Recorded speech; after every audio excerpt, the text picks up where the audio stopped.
Hey everybody, welcome back to Be Your Own QRF. I'm Grizz. Today we're going to talk about building DOPE on a rifle. DOPE stands for Data on Previous Engagements, and what that means is getting your rifle out, practicing with it at different distances, in different environments, with whatever projectile, whatever cartridge, whatever load you want to use in that rifle. Studying where that round hits at a certain distance, at a certain density altitude. Density altitude is a combination of different environmental factors such as humidity, elevation, temperature. It's all combined into one number called density altitude. I've been waiting to do this video for about a week. The weather has not been cooperating. It's been super windy up here. Right now it's just a little breezy. The wind's on my back at about 5 miles an hour, if that. Gusts maybe 10 miles an hour here and there. Now, we're not doing anything super long range. Today I'm just using a Ruger American Rimfire 22 long rifle.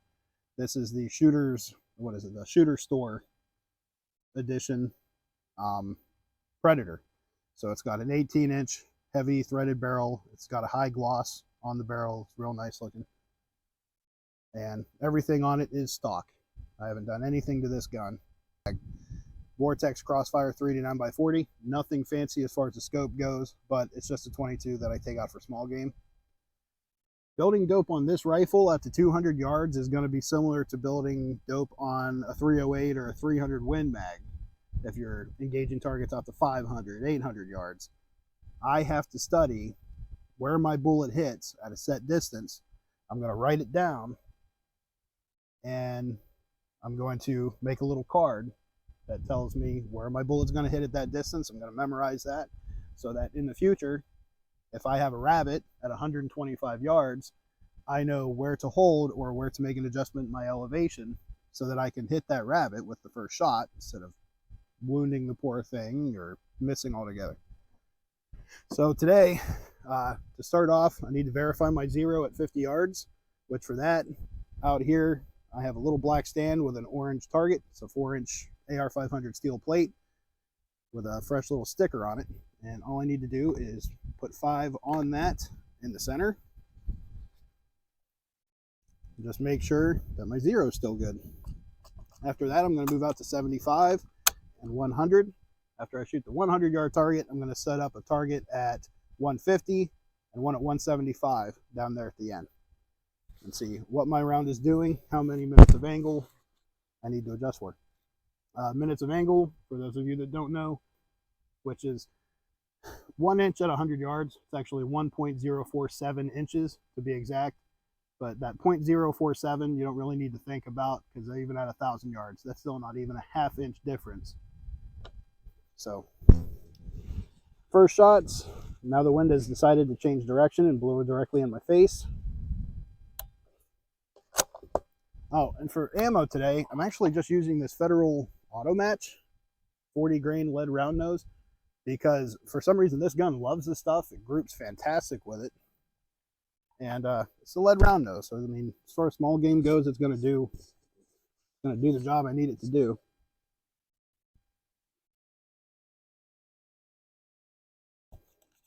Get my turrets ready. Make any adjustments I need. Also, once I verify my zero, I need to actually reset my turrets to 0 so that if I don't feel like doing a holdover at distance, I can actually come up to my elevation turret.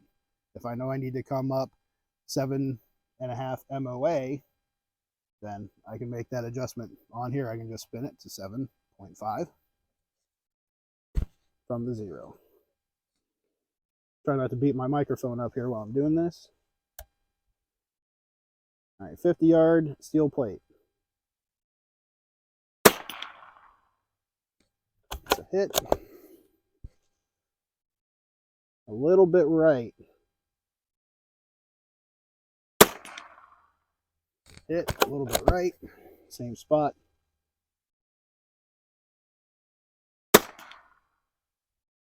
And same result. So I'm going to make an adjustment of a half MOA left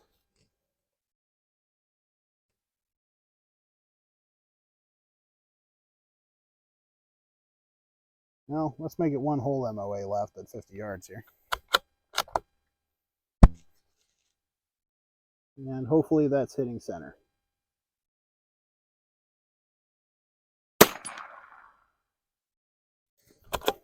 It's completely peeled the sticker off my plate.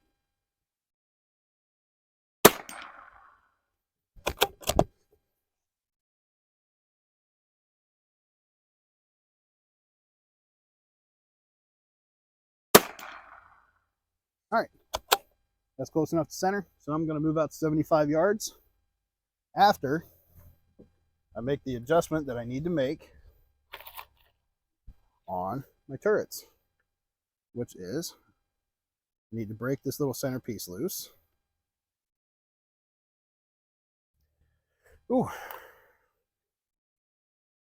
Which it does not want to break loose. I should have actually grabbed, I'm going to go grab a coin out of the car. I don't have any in my pocket. So my turrets are reset to 0. And now I can move out to the 75-yard target, which I also have a spotting scope here set up at in case I can't quite see where I'm hitting at any given distance. All right, so 75 yards. I'm going to dial my power the whole way into 9. And I have got a big white sheet of cardboard with a big orange, it's like a 2-inch orange paster at the top. And aim for the center of that orange paster, and I'm going to fire 5 rounds.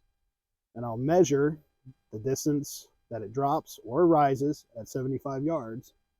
And I'll write down that adjustment or that measurement in the book. That'll tell me how much of an adjustment to make at that distance in the future. All right, so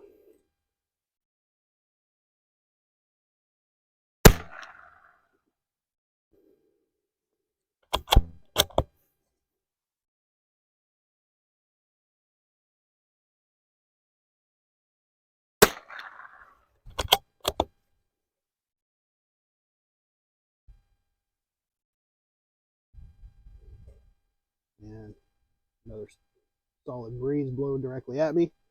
I'm not seeing where I hit with those two.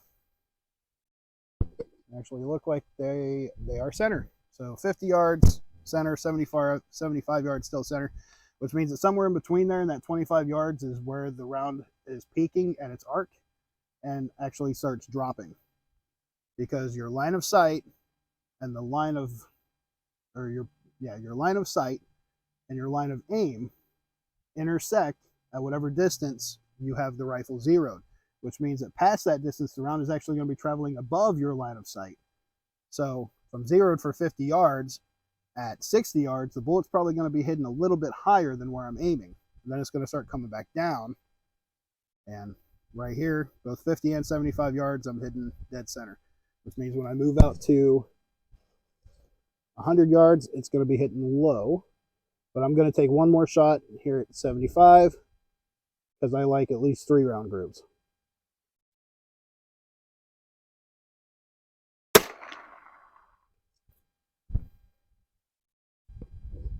Yep, all 3 are perfect for elevation. They could probably come, a quarter MOA or half MOA left still, but I'm not worried about making that adjustment at this time.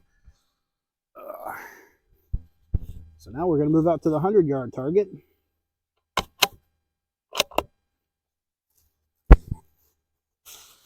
Ooh, this bench is cold. I had to scrape a bunch of snow and ice off it when I got here. All right, real quick, while we're waiting for that breeze to die down, I might as well write down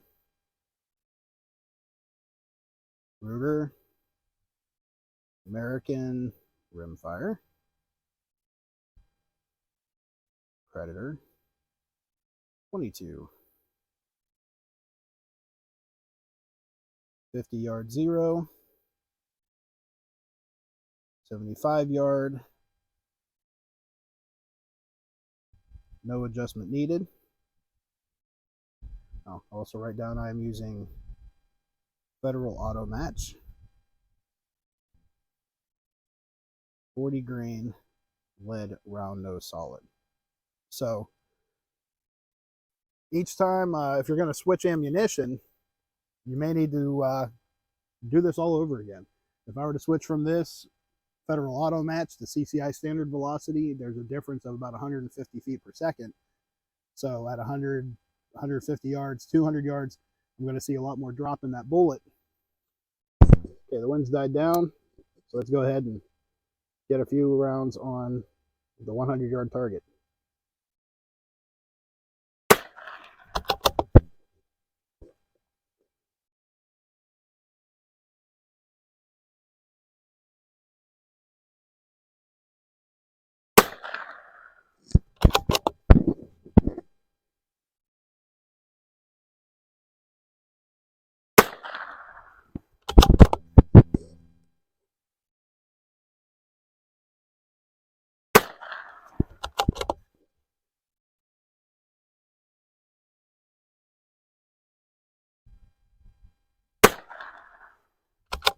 All right.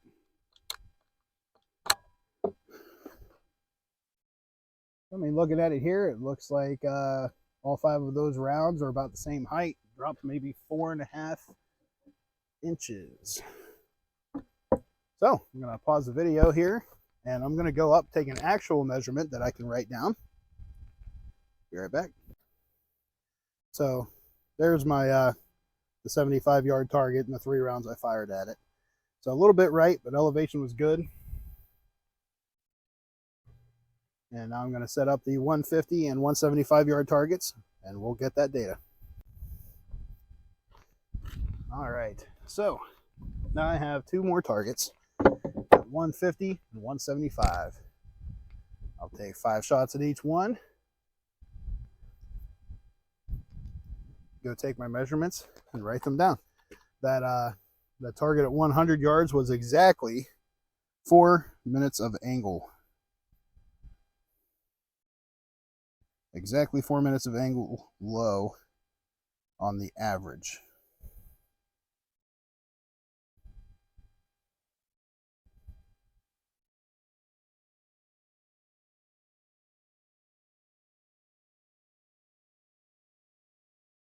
So we'll write that down. The group, as far as height goes, probably only about a 1/2 inch, but along the center line was 3.5 inches. Probably might not even been that, but the wind's playing a little bit with my rounds at 100 yards.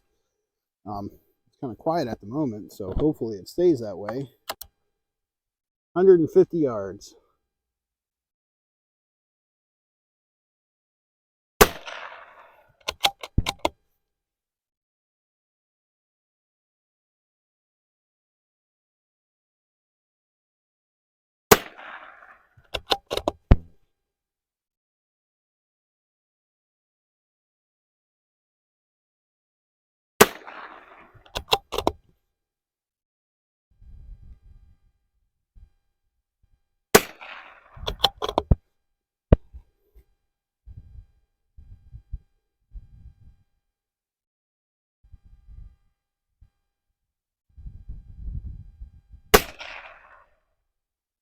Whoa. Must be a pretty heavy crosswind up there, because I just watched my round splash so far right. Unless it was a ricochet. Oh, let's see. See what I can do with the spotting scope here. Nope, all 5 are on paper up there.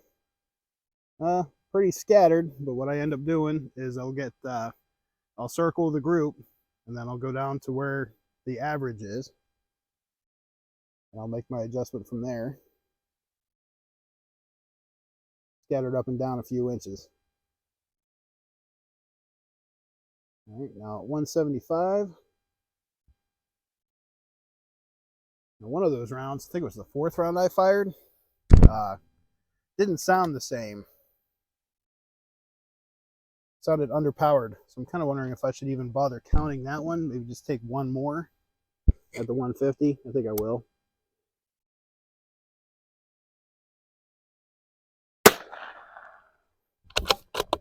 All right, now 175.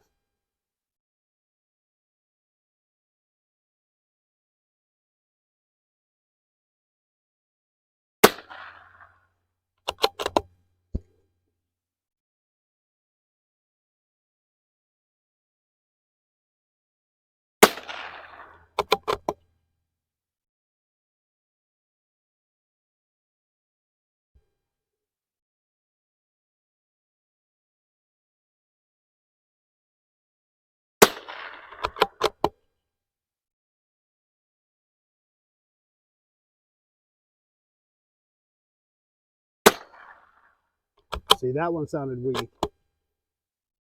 You'll get that with 22 ammo. Not the most consistent stuff. Unless you're buying the high-end match grade. Even then, you'll still get some bad ones.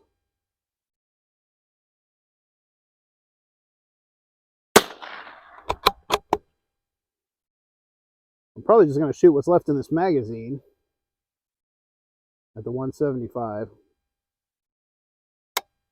Oh, was that it? I think that was only 4 rounds. All right. So I'll load a few more. That one sounded hot.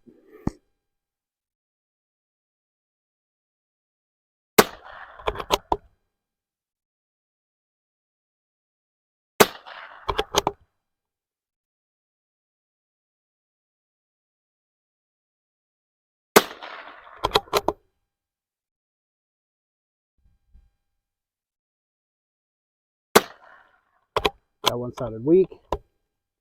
That's why I'm doing a whole bunch.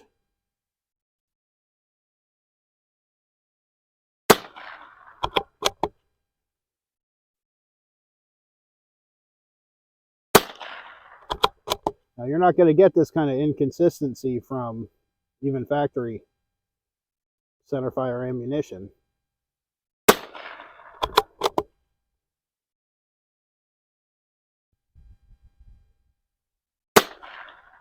If you're hand loading and you're measuring your powder out by hand, you should get great consistency.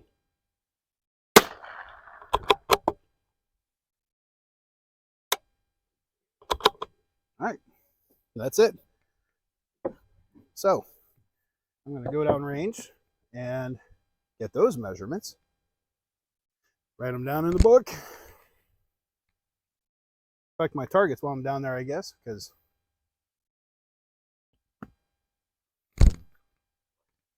yeah, I'll bring the targets back up here. I'll show you guys.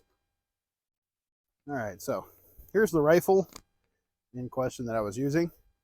Again, it's the Ruger American Rimfire Predator, which this one in this color is actually a limited run from Shooter Store, the Shooter Store distributor.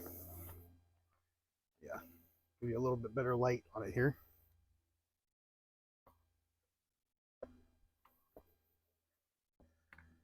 So, I mean, it's nothing fancy. This is no, it's no high-end precision rifle, but it's nice. It's real nice.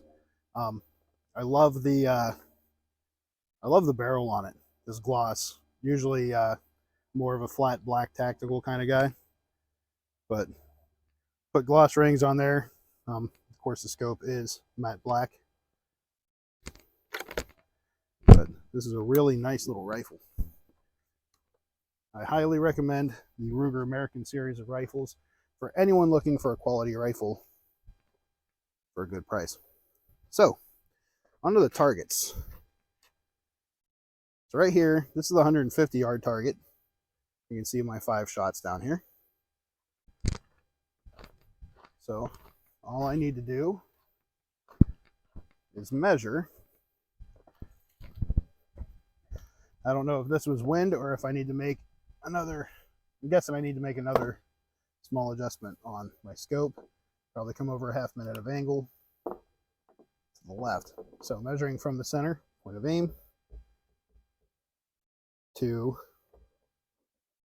where my group's average. This is that one that I fired, I said felt weak, so I fired one more. Glad I did. I'm going to exclude this one, and I'm just going to count this. So 15 inches at 150 yards. And I'll write that down. 150 yards. 15-inch drop. Then I'll do the math. I'll convert that into how many minutes of angle that is. So at 100 yards, that would be 15 minutes of angle.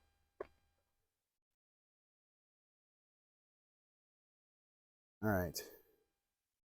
Here is the 175. I can cover it with my hand. Whoop.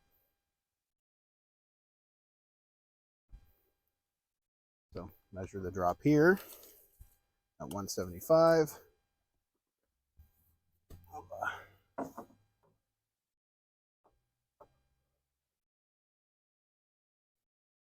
We're going to call that 26 inches. So average of 26-inch drop at 175 yards.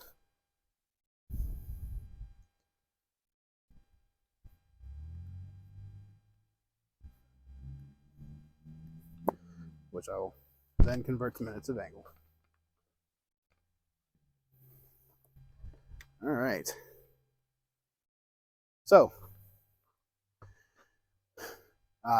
you get out, take your rifle out, take your ammo out, find the load that will group best for you. That is the load you're going to want to do this with. If it's a match rifle and you're only using it out at the range, so be it. Or if it's a hunting round that's grouping the best for you, then you definitely want to build a good dope sheet on that specific round and that specific gun.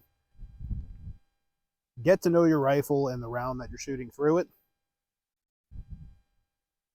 That's it for today. I mean, if you have any questions, anything that I didn't cover, go ahead and leave those questions, comments, concerns, or complaints in the comment section below. If you like the video, hit the like button. If you want to see more, hit the subscribe button. I'm not here for money. I'm not here for popularity. Here because I got nothing better to do and teaching is fun. All right. So in the meantime, I want everyone to practice well, practice hard, and practice safe. See you next time.